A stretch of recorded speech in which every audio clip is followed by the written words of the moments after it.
사랑하는 푸른나무 교회 성도 여러분, 안녕하십니까? 오늘은 어린이날입니다. 1923년 방종환 선생님과 색동회 회원들이 주축이 되어서 5월 1일을 어린이 주일로 정했습니다. 1927년 5월 첫 일요일로 변경되면서 첫 번째 어린이날 행사에 어른들에게 드리는 클이 배포되었는데, 거기 보면 어린이에게 경어를 쓰시되 늘 부드럽게 하여 주시오, 이런 당부의 말씀이 기록되어 있습니다. 1945년 광복 이후에 5월 5일로 정해졌던 이 어린이날 행사가 이제 1961년에 제정된 그리고 공포된 아동복지법에 의해서 지금의 어린이날이 제정이 되었습니다.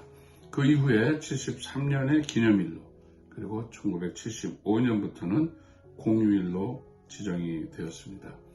우리 교회에서도 오늘 오후 2시부터 타보르산 영성수련센터에서 어린이들을 위한 즐거운 잔치가 마련되어져 있습니다. 또 저녁에 바베큐 파티와 9시부터 특별한 기도회로 이어지는 이런 시간이 준비되어 있습니다. 많이 오셔서 함께 즐거운 시간 가져주시고 어린이들 많이 축복해 주시면 감사하겠습니다. 이제 5월달 가정의 달을 맞이하여 성도들의 가정에서 어떻게 하나님을 섬겨야 하는지 레위기를 통해서 함께 생각해 보게 되었습니다. 주일 아침 9시 반에 우리 굿모닝 성경 공부에서도 5월 첫째 주를 맞이해서 이제 그동안에 이어오던 성경 공부가 사사기 공부로 넘어갑니다. 진정한 그리스도인의 삶, 정말 하나님 보시기에 합당한 믿음의 삶을 살기를 소원하는 분이 계시면 오셔서 함께 공부하실 수가 있겠습니다. 자, 오늘 먼저 레위기 2장 1절부터 3절을 함께 읽겠습니다. 누구든지 소재의 예물을 여호와께 드리려거든 고운 가루로 예물을 삼아 그 위에 기름을 붓고 또 그 위에 유향을 놓아 아론의 자손 제사장들에게로 가져갈 것이요, 제사장은 그 고운 가루 한 움큼과 기름과 그 모든 향유를 가져다가 기념물로 제단 위에서 불사를 지니 이는 화제라, 여호와께 향기로운 냄새니라. 그 소재에 남은 것은 아론과 그의 자손에게 돌릴지니 이는 여호와의 화제물 중에 지극히 거룩한 것이니라. 레위기의 그 개요를 알 수 있는 도표를 지금 띄워드렸는데요. 1장부터 10장까지는 하나님께 나아가는 길, 제사에 대한 것이고요. 11장부터 27장까지는 하나님과의 동행, 그리고 성결한 삶을 다루고 있습니다. 1장은 번제, 2장은 소제, 3장은 화목제, 4, 5장은 속죄제, 6, 7장은 속건제, 8장에서 10장은 제사장 위임식을 다루고 있습니다. 11장부터 15장 정결법, 16장에서 17장은 대속죄일, 그리고 18장부터 20장까지는 거룩한 삶, 21장부터 22장은 제사장의 규례, 그리고 23장부터 25장은 절기, 26장은 축복과 저주, 그리고 27장은 서원을 다루고 있습니다. 자, 오늘의 본문은 곡식 제물에 관한 규정으로 만물 곡식제, 소제에 대하여 14절부터 16절에 자세하게 언급을 하고 있습니다. 첫 이삭은 이제 여물어 가기 시작할 때에 곡식을 말하는데, 알갱이가 아직 덜 여물어 하얀 액체 상태에서 고체로 변해가는 단계의 곡물이며, 또 첫 이삭을 불에 가공하여 드리는 소제는 다른 곡식제에 비해 가장 훌륭한 재료로 인정되었습니다. 이 곡식제는 주의 백성이 수확한 모든 곡식이 하나님의 선물임을 고백하는 것입니다. 또 첫 열매의 소제는 주의 백성의 수고를 통해 맺은 열매를 뜻하고 그 모든 수고를 성결케 하는 효과를 지니게 됩니다. 레위기 2장은 곡물 소제가 주는 교훈은 주의 백성들이 예배에 임할 때 무엇을 드리느냐보다 어떻게 드리느냐가 더 신중하고 중요하다는 것을 말해주고 있습니다. 하나님께서는 번제로 다양하게 짐승을 드리게 허락하신 것처럼 소제도 다양하게 드리도록 하셨고 가난한 사람들이 소외되지 않도록 하셨습니다. 소제는 삶을 드리는 예배로 드리는 제사입니다. 이것 또한 불로 태워서 그 향기를 하나님께 바치는 제사입니다. 짐승들을 살돈이 없는 사람들을 위한 제사라고 할 수 있습니다. 고운 밀가루에 기름을 부어서 제사를 드리고 누룩과 꿀은 절대로 넣어서는 안 됩니다. 그러나 소금은 또 꼭 넣으라고 하셨습니다. 고운 가루와 또 기름의 의미는 무엇일까요? 여기 첫째로 성령님에 의지하여 부서지는 삶을 보여줍니다. 곡식 제물을 드리는 사람은 누구든지 고운 밀가루를 제물로 바치는데 거기에 기름을 붓고 향을 얹어서 바쳐야 합니다. 고운 밀가루를 만들기 위해서 곡물을 빻아야 하는데 부서져야 한다는 말입니다.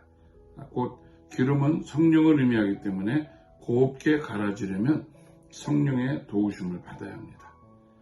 나의 의가 죽어야 하나님이 받으시는 고운 가루가 될 수 있습니다. 우리들이 부서지는 그런 삶에 나아가는 모습을 이 제사를 통해서 보여줍니다. 두 번째로 부패한 사상과 이방 제의를 섞으면 안 된다는 것입니다. 하나님은 모든 제물에 누룩을 절대로 넣지 말라고 말씀하십니다. 4절에 보면 내가 화덕에 구운 것으로 소제의 예물을 드리려거든 고운 가루에 기름을 섞어 만든 무교병이나 기름을 바른 무교병을 드릴 것이요.